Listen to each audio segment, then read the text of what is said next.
क्या जिस तरीके से आप लोग सब धरना प्रदर्शन कर रहे थे मछुआरा समाज के लिए सर, क्या सर लगता है कि मछुआरा समाज के कई नेता हैं जो केंद्रीय मंत्री है, राज्य मंत्री है, वो लोग आवाज़ क्यों नहीं उठा रहे हैं सर? आप लोग आए क्यों आ रहे हैं सर? क्या मांग रहा है सर धरना प्रदर्शन करते? देखिए, सबसे बड़ी बात है कि तालाबों की बंदोबस्ती मछुआरा समिति के साथ आज़ादी के पूर्व से होती चली आ रही है, लेकिन वर्तमान में मत्स्य मंत्री माननीय रेणु देवी जी के विभाग के द्वारा, मत्स्य निदेशालय के द्वारा जलकरों की खुली डाक से बंदोबस्ती हो रही है।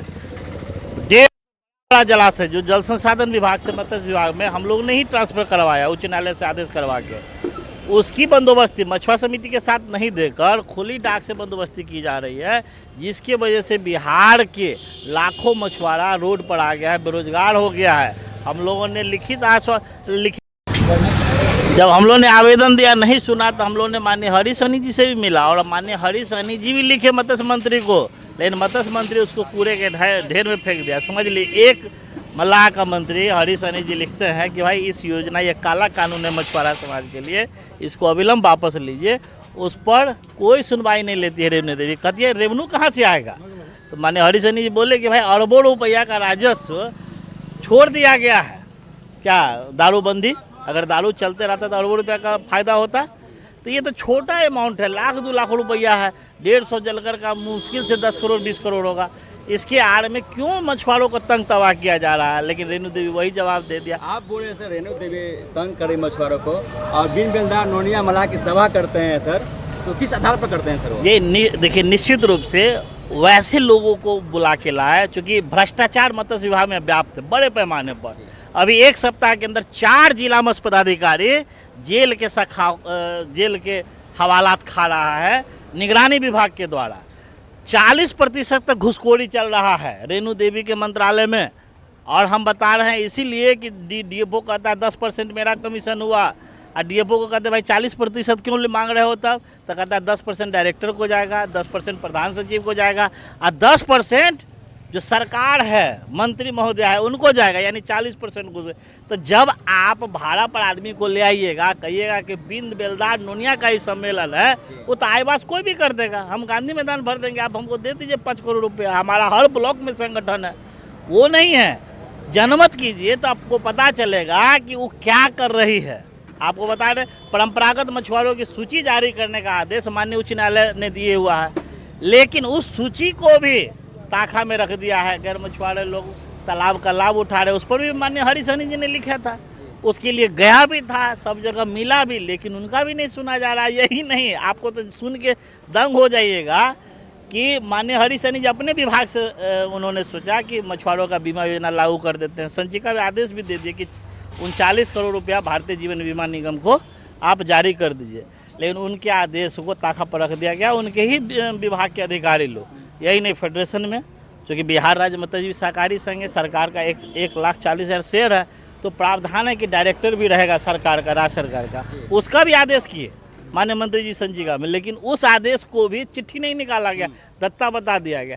यही नहीं, अमित शाह जी के मंत्रालय से 10,000 करोड़ रुपया की योजनाओं की स्वीकृति मिल चुकी है, क्योंकि बिहार एक ऐसा प्रदेश है जहाँ 8 लाख हेक्टेयर से अधिक वेटलैंड है, जहां अगर मछली पालन किया जाए तो 40 लाख से अधिक लोगों को रोजगार मिल सकता है। आज भी बिहार डिफिसिट राज्य है मछली के क्षेत्र में, 2 लाख मीट्रिक टन हम लोग को मंगाना पड़ रहा है। कहां से? आंध्र प्रदेश से मंगाना पड़ रहा है। प्रत्येक वर्ष 4,000 करोड़ रुपया हम लोग को खर्च हो जा रहा है, समझिए। यहाँ का लोग बेरोजगार ही है। अच्छा, मछुआरा आयोग सरकार ने बनाया है, उससे संतुष्ट नहीं आप लोग हैं? देखिए, मछुआरा आयोग संघ के ही मांग पर 2013 में माननीय मुख्यमंत्री जी ने घोषणा किया था, और 2013 में मछुआरा आयोग का गठन भी हुआ, और विश्वनाथ सिंह जी पहले उसके अध्यक्ष बने।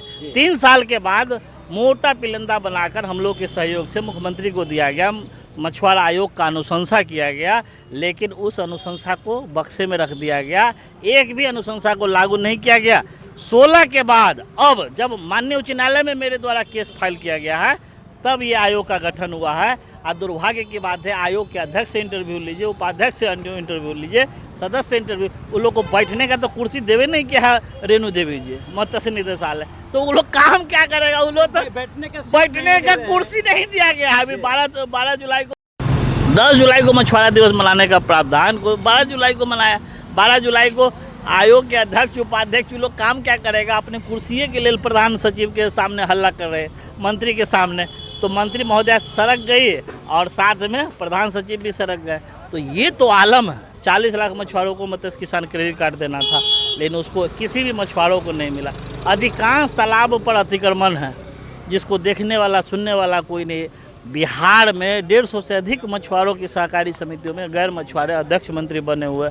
माननीय उच्च न्यायालय के आदेश आने के बावजूद किसी भी तरह का, और यही नहीं, प्रधानमंत्री जी के द्वारा जो ये तो मछुआ के लिए 10,000 करोड़ रुपए का योजना स्वीकृत करके भेजे है, लेकिन कोई न तो मत्स्य विभाग, न सहकारिता विभाग, न ही अत्यंत पिछड़ा वर्ग इसको अभी तक अनुपालन कर रहा है। इसी से समझ जाइए कि सरकार में मछुआरों की कितने बड़े पैमाने पर उपेक्षा हो रही है। मुख्यमंत्री जी बोल देते हैं कि ये लैंड लॉक्ड स्टेट है, यहाँ विकास नहीं हो सकता। हम तो बोले ना अकेले कि सहकारी समितियों की जो योजनाएं हैं, एनसीडीसी की योजनाएं हैं, उसको लागू कर दीजिए। 40 लाख लोगों को रोजगार अकेला यह संघ दे सकता है, क्योंकि यहाँ तालाबों की भरपूर जनसंख्या है, संख्या काफ़ी है तालाबों की। इसीलिए सरकार से हम लोग अभी समय रहते हुए अनुरोध कर रहे हैं कि 1 से 1.5 महीना है, अविलंब जो संघ की योजनाएं हैं, मछुआरा सहकारी समितियों की योजनाएं हैं, आप इसको अविलंब लागू कीजिए, ताकि मछुआरे आपका साथ दे सके और आपकी सरकार कंटिन्यू रह सके। अगर आप सरकार हमारी बातों को ध्यान नहीं देते हैं, संघ की बातों को ध्यान नहीं देते हैं, तो 16 लाख परिवार है हमारे पास, यानी कि कम से कम 50 लाख से अधिक वोट है। 880 मछुआ सहकारी समितियां हैं। यह सभी अपने हक और अधिकार के लिए अपने वोट को अपने पास एकत्रित करेगा। उस समय आपको परेशानी होगी और उसका जिम्मेदार आप स्वयं होंगे।